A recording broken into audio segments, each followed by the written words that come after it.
अध्यात्म विज्ञान कोई धर्म या संप्रदाय नहीं है, ये स्पिरिचुअल साइंस है जो कुदरत के कानून पर आधारित है। ये विज्ञान पूरे ब्रह्मांड के सभी रहस्यों को उजागर करता है और जीवन के सभी पहलुओं को समझने के लिए एक नई दृष्टि देता है।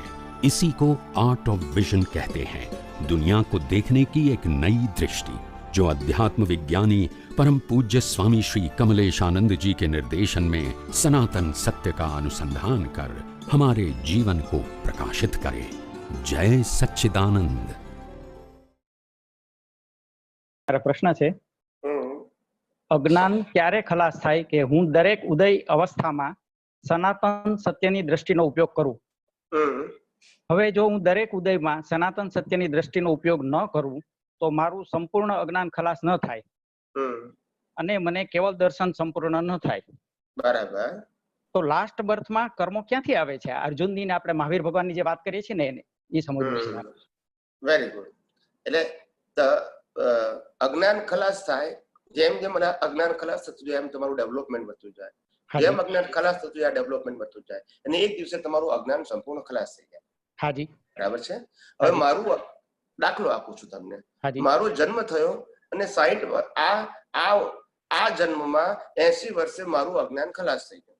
હાજી બરાબર છે। હવે અજ્ઞાન ખલાસ થઈ ગયું એટલે પ્રતિષ્ઠિત આત્મા ખલાસ થઈ ગયો, હવે કર્મ બંધાવાના નહીં। બરાબર। પણ 80 વર્ષનું શું? પણ સ્વામીજી અજ્ઞાન જ્યારે ખલાસ થતું હોય ત્યારે આગળના કર્મો જ્યારે હોય ત્યારે અજ્ઞાન તો ખલાસ થઈ જ ગયું હોય ને એનું। હા, એટલે તમે સંપૂર્ણ અજ્ઞાન ખલાસ કરવાની પ્રોસેસમાં છો, થઈ ગયું નથી। બરાબર।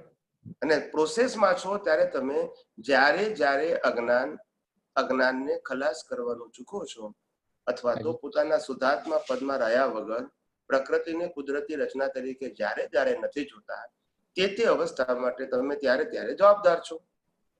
સમજાયું। બરાબર છે, બરાબર। અને જ્યાં જ્યાં જવાબદારી છે એનો ભોગવટો તો આવશે। એટલે મેં કીધું, એટલે શાસ્ત્રોમાં પણ લખ્યું છે અને જ્ઞાનીઓએ પણ કહેલું છે કે એકવાર તમને અજ્ઞાન ખલાસ થઈને કેવળ દર્શન થાય તો, જેને કેવળ દર્શનનું બીજું નામ છે સાયક સંકેત। શું કહેવાય? સાયક સંકેત। જૈન પરિભાષાનો શબ્દ છે। તો કેવળ દર્શન થયા પછી પણ 2 કે 3 અવતાર થાય છે, કારણ કે તમારા કેવળ દર્શન થતા સુધીમાં જે તમે કર્મ બાંધ્યા છે એનો ભોગવટો તો 1, 2 કે 3 અવતાર સુધી બાકી રહેવાનો। નવા કર્મ ના બંધાય, પણ જૂનો સ્ટોક છે એ તો પૂરો કરવો પડે, કારણ કે આપણને બધાને સિદ્ધાંત ખબર છે કે કોઈ પણ મનુષ્ય ભાવમાં ઓછામાં ઓછા 1 બર્થના અને વધારેમાં વધારે 8 બર્થના કર્મો બાંધી શકે છે। આ તમને ખબર છે? સમજાયું સ્વામી। એટલે જે બંધાઈ ગયા છે એ તો પૂરા કરવા જ પડશે, ભલે જ્ઞાન થઈ ગયું તોય। બરાબર છે। એટલે એક ભાવમાં વધારે કર્મો બાંધ્યા હોય તો આ પ્રોબ્લેમ ઉભો થાય આવું। બરાબર છે, હા તો સમજાવું। છૂટકો જ નહીં। એક સ્વામીજી આ બીજો એક ક્વેશ્ચન છે આનો, કેવલ દર્શન માટે સતત 48 મિનિટ સનાતન સત્ય અનુભવમાં આવે વિધાઉટ બ્રેક તો તમારું કેવલ દર્શન માં ટ્રાન્સફર, તમારું દર્શન કેવલ દર્શન ટ્રાન્સફર થાય। કેવળ જ્ઞાનમાં પણ એવું છે ને કેવળ દર્શનમાં બંનેમાં એવું છે, કેવળ જ્ઞાનમાં પણ એવું છે ને કેવળ દર્શનમાં એવું। હાજી, પણ તો એવું બને કે 48 મિનિટ સુધી સતત આ અનુભવ રહે પણ છતાં અજ્ઞાનનો નાશ સંપૂર્ણ ન થયો હોય, એવું બને? એવું બને જ નહીં। અચ્છા, તો એનો અર્થ એવો થયો સ્વામીજી કે પહેલા સંપૂર્ણ અજ્ઞાન નાશ થઈ જાય પછી જ આ 48 મિનિટ વાળો આવે? એટલે તમારી ક્ષમતા જ્યારે 48 મિનિટ સુધી એમાં સ્થિર રહેવાની થાય, એમાં સ્થિર રહેવાનો પ્રશ્ન છે। સમજાયું। 48 મિનિટ ટોટલ નહીં, કન્ટિન્યુઅસ નો પ્રશ્ન છે। એ તો સમજાઈ ગયું, બરાબર છે। હા, બાકી લાઈફમાં તો અનેક મિનિટો રહે, કલાકો રહે ટોટલ, એનો પ્રશ્ન નથી। 48 મિનિટ કન્ટિન્યુઅસ રહે એ આ કુદરતનો કાનૂન છે, એની વાત કરું તમને હવે। કુદરતનો કાનૂન એવો છે, કોઈ પણ વ્યક્તિની કોઈ પણ વસ્તુ સિદ્ધ કરવી હોય, મંત્ર, રિદ્ધિ, સિદ્ધિ, કેવળ દર્શન ને કેવળ જ્ઞાન, બધાની જ વાત કરું છું। એમ કોઈ પણ પ્રકારની સિદ્ધિ સિદ્ધ કરવી હોય તો જે મંત્ર હોય અથવા તો જે સાધના હોય એમાં જો 48 મિનિટ એને કોન્સન્ટ્રેશન થઈ જાય તો એ વસ્તુ એને સિદ્ધ થઈ જાય। આ કુદરતનો કાનૂન છે, એક વસ્તુ માટે નહીં, કોઈ પણ વસ્તુને સિદ્ધ કરવા માટે, કોઈ પણ સિદ્ધિ માટે। બરાબર છે, સમજાયું। રિલેટિવ સિદ્ધિ માટે પણ આ અને સનાતન સિદ્ધિ માટે પણ આ જ નિયમ છે। અચ્છા, તો એ 48 મિનિટ નો આવે ત્યારે એનું તમામ અજ્ઞાન તો ખલાસ થઈ જ ગયું હોય ને? તો એનો અર્થ એવો થયો મેચ્યોરિટી થયા વગર તો આવે જ નહીં। આવે કે નહીં, રહે જ નહીં એને સાહેબ. બરાબર બરાબર, સમજાયું સમજાયું સાહેબ સમજાયું. તમને એક વસ્તુ સહેજી સમજો સાહેબ, વ્યવસ્થિત શક્તિનું જ્ઞાન પ્રાપ્ત થયા પછી વ્યવસ્થિત શક્તિ કેટલી સમજાય છે આપણને ખબર પડે છે કે નથી પડતી? બરાબર છે, બરાબર. માટે આપણને જ્ઞાન થઈ ગયું એટલે એવું નહીં કે આપણે ઉપયોગમાં રહે છે. બરાબર છે, સમજાયું સ્વામી. સમજણમાં આવી ગયું છે, એપ્લિકેશનમાં નથી. બરાબર છે, બરાબર છે. એટલે અહીંયા એપ્લિકેશન નો પ્રશ્ન છે, દર્શન નો પ્રશ્ન એટલે એપ્લિકેશન નો, મનોવચન કાયા નો પ્રશ્ન નથી. બરાબર છે, સમજાયું. એ તમારા વિઝન નો પ્રશ્ન છે. બરાબર છે સ્વામીજી.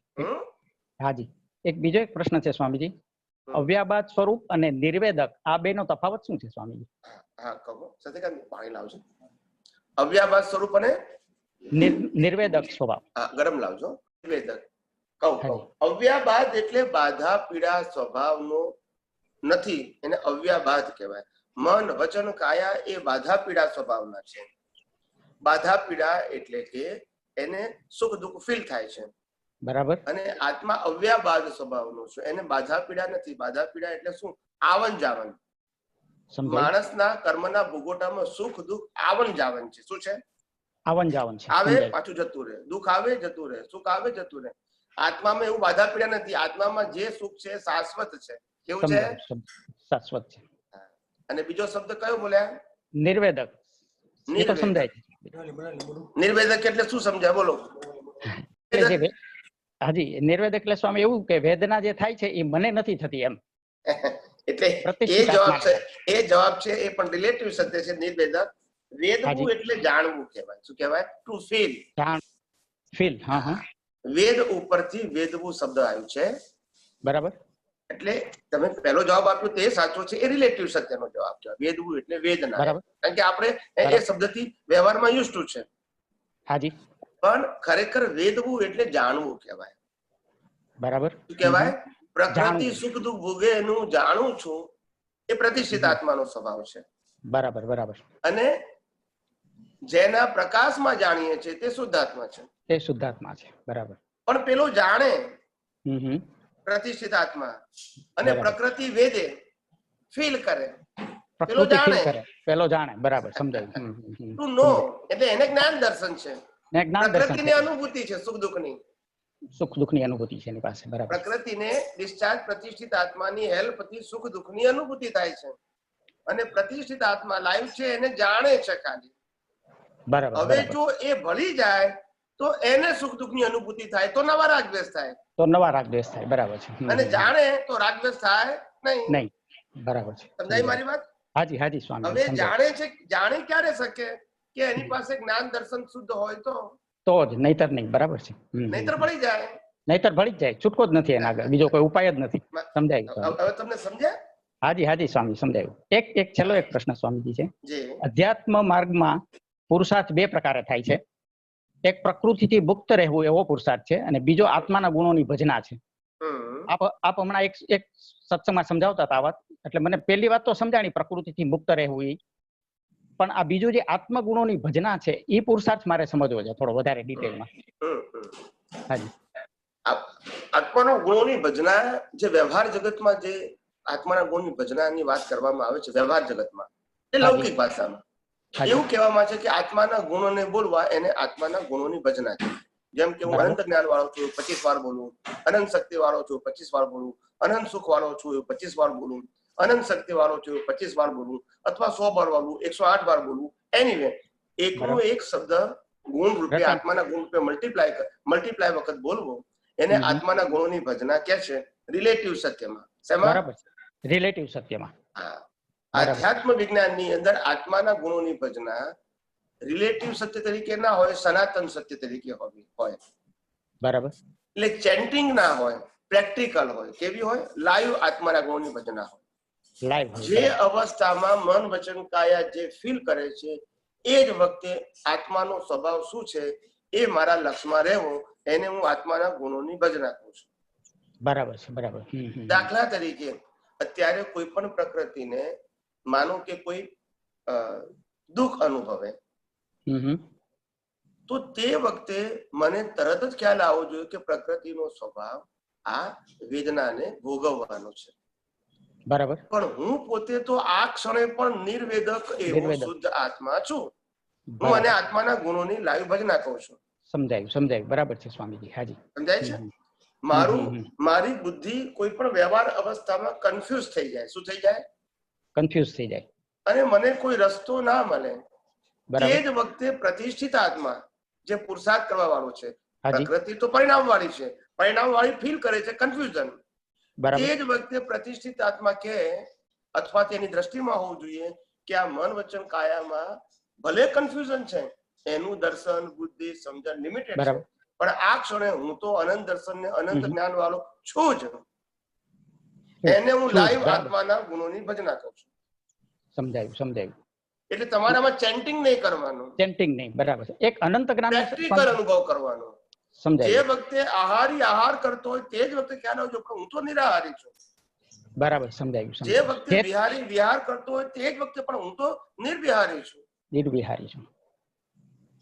એટલે હું અને પ્રેક્ટિકલ આત્માના ગુણોની અથવા લાઈવ આત્માના ગુણોની ભજના આ રીતે કરું છું. એક અનંત જ્ઞાન વાળું સમજવું હોય તો સ્વામીજી કેવી રીતે સમજવું લાઈવમાં? એ તો મેં અનંત જ્ઞાન વાળો મેં કીધું છે ને કે આ દુનિયાના અનંત જ્ઞાનની મેં વ્યાખ્યા આપી છે કે અનંત જ્ઞાન વાળો શું એટલે શું? દુનિયાના તમામ જ્ઞાનનો સરવાળો નહીં. બરાબર છે. બરાબર. પણ અનંત જ્ઞાન એટલે આ દુનિયાનું એક પણ વિનાશી જ્ઞાન જે મને ખેંચે નહીં, સ્પર્શે નહીં, એવો હું અનંત જ્ઞાન વાળો છું. કારણ કે દુનિયામાં જે જ્ઞાન છે એ બધું રિલેટિવ સત્યનું જ્ઞાન છે, એને વિનાશી છે. સમજાય છે ને? અને એની સામે હું, કારણ કે મારું જ્ઞાન એ શાશ્વત છે અને દુનિયાનું જ્ઞાન તો અવસ્થાને આધીન છે. અવસ્થા એટલે તમે શાસ્ત્ર વાંચો, શ્રવણ કરો, ખ્યાલ આવ્યો, ક્રિયા કરો, બુદ્ધિથી આ જગતને સમજો, એ બધા જ જ્ઞાન વિનાશી છે. સમજાયું. એ જીવન જીવવાનું સાધન હોઈ શકે, જીવનથી મુક્ત થવાનું સાધન ના હોય. નથી. બરાબર છે. સમજાયું સ્વામી. જીવવાનું સાધન હોઈ શકે. હાજી. બરાબર છે સ્વામી. એટલે અનંત જ્ઞાન વાળો એટલે એનું છે જ એમ. છે જ. બરાબર છે સ્વામી. અને પેલું જગતનું જ્ઞાન તો કેવું છે, એને સંજોગોને આધીન ઉત્પન્ન થાય છે, પ્રાપ્ત થાય છે, અથવા તો અનુભવમાં આવે છે. એટલે એ અવસ્થાને આધારે પ્રાપ્ત થયું છે. અને પેલું તો શાશ્વત છે. સમજાયું. બરાબર છે સ્વામી. જય સચ્ચિદાનંદ સ્વામી. જય સચ્ચિદાનંદ. રેખાબેન.